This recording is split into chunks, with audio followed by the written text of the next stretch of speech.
Revelações da ciência sobre os mistérios da vida. Especialistas de vários países estiveram no Brasil para o lançamento de um grupo dedicado à tese do chamado design inteligente. Esses cientistas acreditam que a perfeição e a complexidade da natureza comprovam a existência de um ser superior. O que há por trás do bater das asas de uma borboleta? Ou das cores vibrantes das penas dos pássaros? O que há em comum entre a concha do mar e a força dos furacões? Que mistérios guardam as nossas células e o DNA, o responsável por tudo o que somos? Os homens reunidos nesta sala são os principais nomes de um ramo da ciência que pretende responder questões como estas.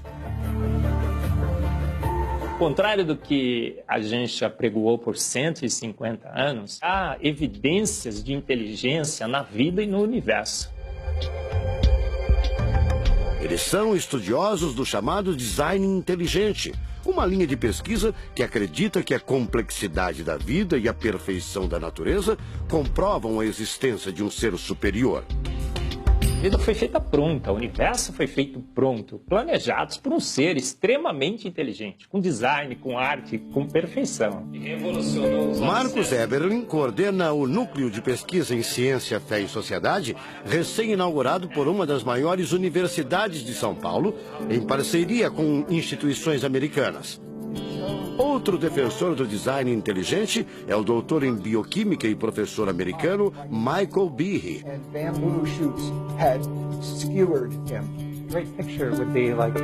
Brian Miller é doutor em física. Ele coordena as pesquisas da Universidade de Duke, nos Estados Unidos. Seria um super engenheiro, um super arquiteto? Você pode dizer isso, responde o físico. Um arquiteto que tinha a vida em mente, um criador que fez a vida deliberadamente. Also, when you look at life itself, não é de hoje que os cientistas procuram pistas deste arquiteto da vida. Galileu Galilei, o célebre físico e astrônomo italiano, disse há mais de 400 anos que a matemática é o alfabeto com o qual Deus escreveu o universo. A matemática se dedica a provar que tudo no universo segue uma lógica. Mas foi ainda antes, na Idade Média, que outro italiano, Leonardo Fibonacci, decifrou parte deste alfabeto. Ele descobriu um padrão numérico que se repete em quase tudo na natureza. Em homenagem a ele, o padrão passou a ser conhecido como sequência de Fibonacci, uma sequência lógica de números que pode ser expressa em formas geométricas.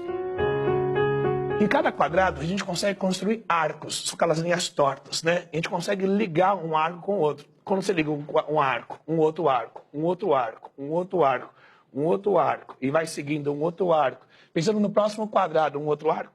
Essa aqui é uma figura que é uma espiral, chamada espiral de Fibonacci. E essa espiral aparece em diversos lugares do nosso cotidiano. Aparece, por exemplo, na nossa orelha. O formato da nossa orelha é exatamente essa espiral. Uma coisa interessante, aparece no nosso rodamuinho do cabelo aqui. É o mesmo formato que aparece aqui. Que é o mesmo formato que aparece naquela concha do mar, tal do Nautilus, né? Que é o mesmo formato que aparece nas estrelas do universo. Que é o mesmo rodamuinho que forma quando tem um furacão. A sequência de Fibonacci foi encontrada também nas ondas do mar, nas pétalas das rosas, na distribuição das sementes do girassol e até nos hexágonos da casca do abacaxi. Mais uma comprovação matemática da existência de uma mente inteligente por trás da criação seria o chamado número de ouro, ou proporção áurea, representada pela letra Φ. O número de ouro, também representado pelos dígitos 1,618, está presente na construção de uma das obras mais importantes da antiguidade, o Partenon. Foi usado por Leonardo da Vinci na Mona Lisa, o quadro mais famoso do mundo. essa regra do número áureo, ela vem, né, aparece no Fibonacci e aplica um monte de situações. E é legal que os gregos percebiam isso, eles associavam isso muito com a ideia de perfeição. Ele está presente nas asas das borboletas e até nas medidas do corpo humano. Se você pegar a sua altura e dividir pela distância do seu umbigo até o chão, vai dar aproximadamente 1,6. Um φ. Vai dar 1 φ também. Se a gente abre os braços, né? Calcula a distância da ponta de um dedo até a ponta do outro dedo. Então vai ser desse dedo maior aqui, no dedo médio, até chegar ao dedo médio. Se eu pegar essa distância e dividir pela distância desse dedo até esse ombro aqui, vai dar 1,6 de novo. De tudo na natureza, o que mais impressiona os cientistas são as células, a chamada unidade básica da vida.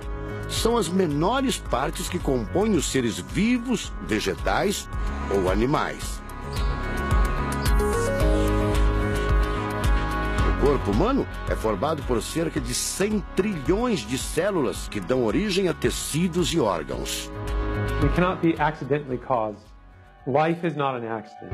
O americano Douglas Axie estuda biologia molecular há mais de 25 anos. Ele garante: não existe a mínima possibilidade de a vida ser um acidente, um acaso da evolução do planeta. Para ele, as células são complexas demais e só podem ter sido criadas de propósito por um ser inteligente. Literally machines that are made out of molecules. Dr. Michael Behe concorda. Ele compara a célula a uma fábrica repleta de máquinas e veículos.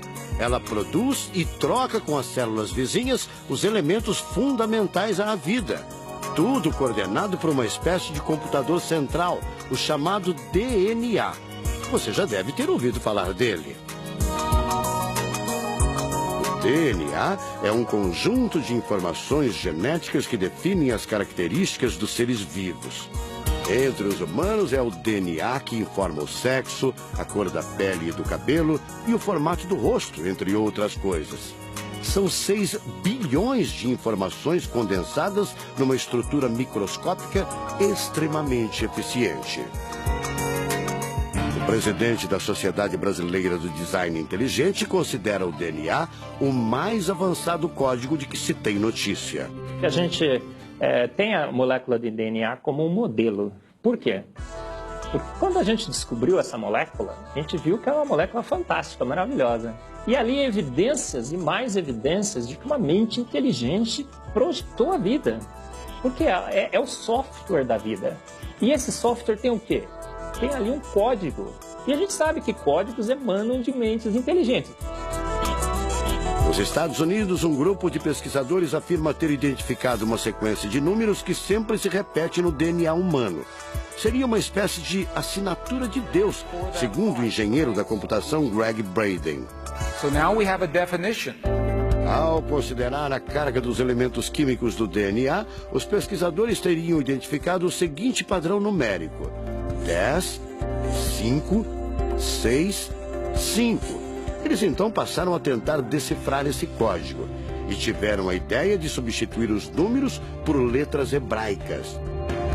Em hebraico, a língua oficial de Israel e que aparece na Bíblia, os números são representados por letras, como explica essa professora israelense. A escrita hebraica é muito antiga. Já tem textos escritos 1000 anos antes da Era Comum. E nesta época ainda não inventaram o sistema decimal dos números que usamos agora.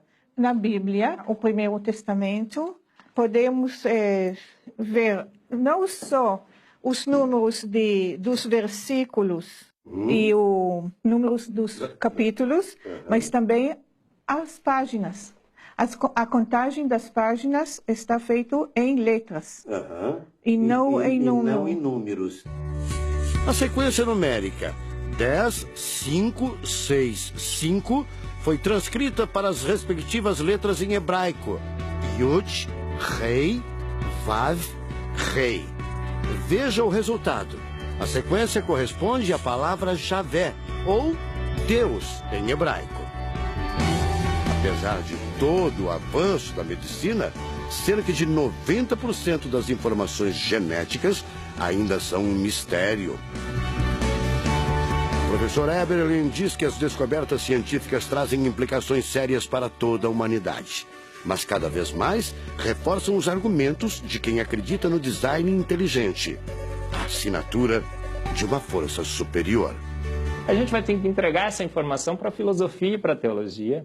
E a gente agora, como bons filósofos e teólogos que todos somos, a gente vai colocar a nossa filosofia e nossa teologia em cima desse dado científico e optar pela melhor opção.